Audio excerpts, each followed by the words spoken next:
Hi, Sheila True Love, and I'm back with you again. And today, let's talk about the narcissist and what happens to them once you have moved on. Once you've moved on from the narcissist, they go through several different stages. The first stage is denial. If you were great supply to them, they are definitely going to be affected greatly by losing you. They'll go back to being who they really are. They'll go back to being the manipulators, the liars, desperate for attention, whorish behavior, disrespectful to other people, users, and abusers. A lot of times, they will try to win you back, though. So you have to be on your P's and Q's, because they are very sneaky. They come around with false promises trying to get you back, not because they love you, but because they are desperate and are in desperate need of supply, and they haven't found anyone who can fill your shoes when it comes to the supply that you supply them with. Remember, they don't see people as people. You're only supply to them. They will always try to act like they're not involved with anyone else, or they will try to convince you that they have changed. When in actuality, believe me when I tell you, they've changed all right. But it's never for the better. It's always for the worse. They still live in denial and believe that there's no way that you will ever cut them off permanently, or they still believe that in this crazy little world that they live in, they believe that you still want them secretly. The more you stand your ground and reinforce your boundaries, the sooner they will realize it's over. They usually have to bump their heads a lot of times before anything registers. Once they see that you are serious, this makes them feel that they have been rejected.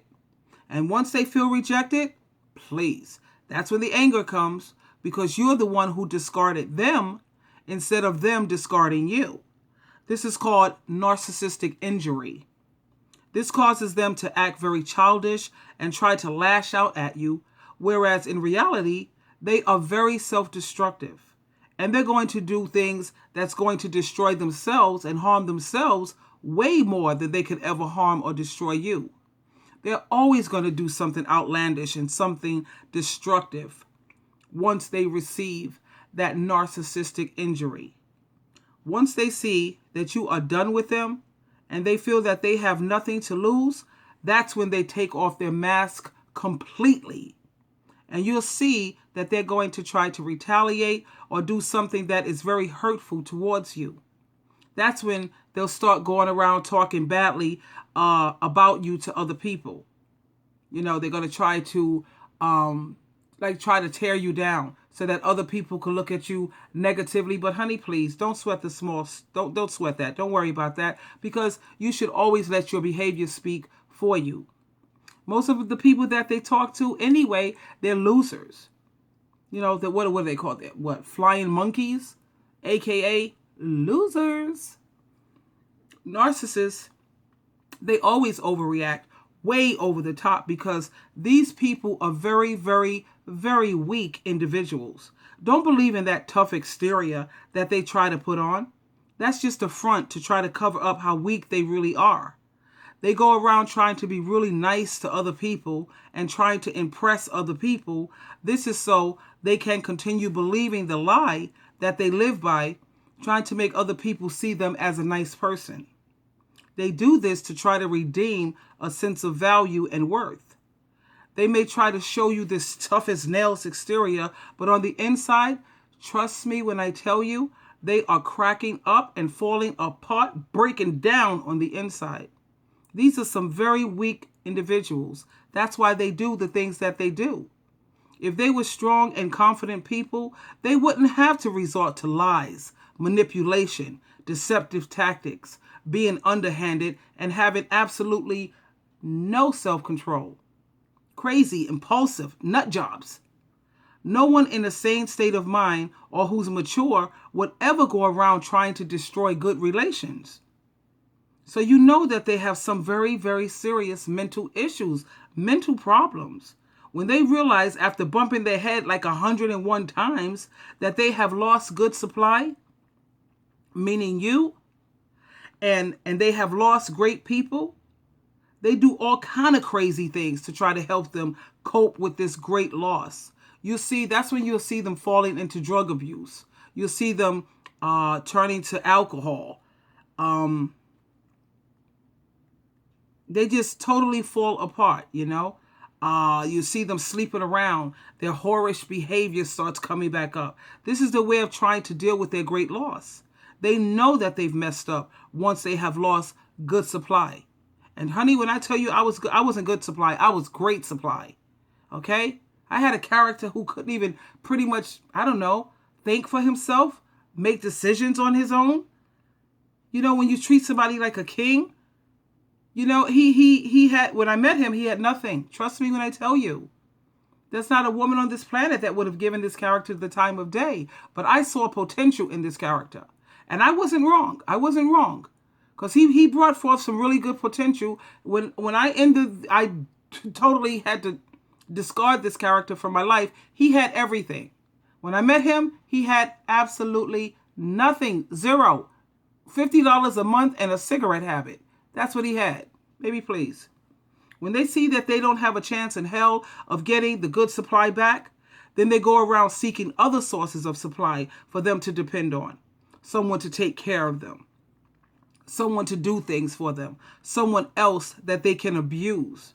It's a vicious cycle that they constantly keep going through. They immediately put themselves back on the market because they can't stand being by themselves or living with themselves. They can't live right or do right on their own. That's a fact. They will forever need a babysitter in order to keep their head above the water. They really can't do right on their own. And I refuse to babysit any man, especially when he's older than me.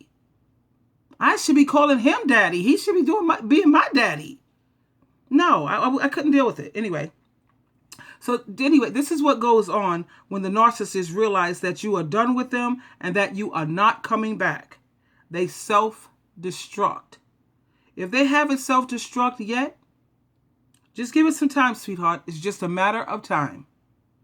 A matter of time. Because these narcissistic people, like I said, they can't do anything on their own. It's unreal, you know. Me being the independent person that I am, I depend on God, Christ, and myself, you know, pretty much. But I don't understand it. You know, people who can't bear to be alone, at least sometimes. Me, I love my solitude. I love being alone. I like my me time. These people can't stand being alone. I don't understand it, you know. Only thing I focus on at this point is I'm so happy and so grateful that my Heavenly Father got me out of that mess. I'm so happy that I had the experience, though, because I've learned so much, and I love learning, you know. And I was like a psych major at one point. In psychology, I couldn't believe it, actually. I got an A+. I just love studying the human mind. This was definitely an interesting specimen, if you will. So, anyway, darling, you always have a choice. Don't let anyone get you down. Don't let anybody pull you down. You will get past this. And you have to keep telling yourself, and remember, this too shall pass, and it always does. That's one thing about life. Nothing ever stays the same. Things always change. And actually, that's a beautiful thing. You always have a choice. This is Sheila True Love, truly loving you. And we will talk again. Don't forget to subscribe and hit the little bell, that little notification bell next to it, so you can see my upcoming videos anytime I upload something new. You have a great day, and I love you. I'm leaving my number right there in the description. You can give me a call if you really, really, really need someone to talk to, and we can build each other up if that's what's needed. We'll talk again. Bye for now.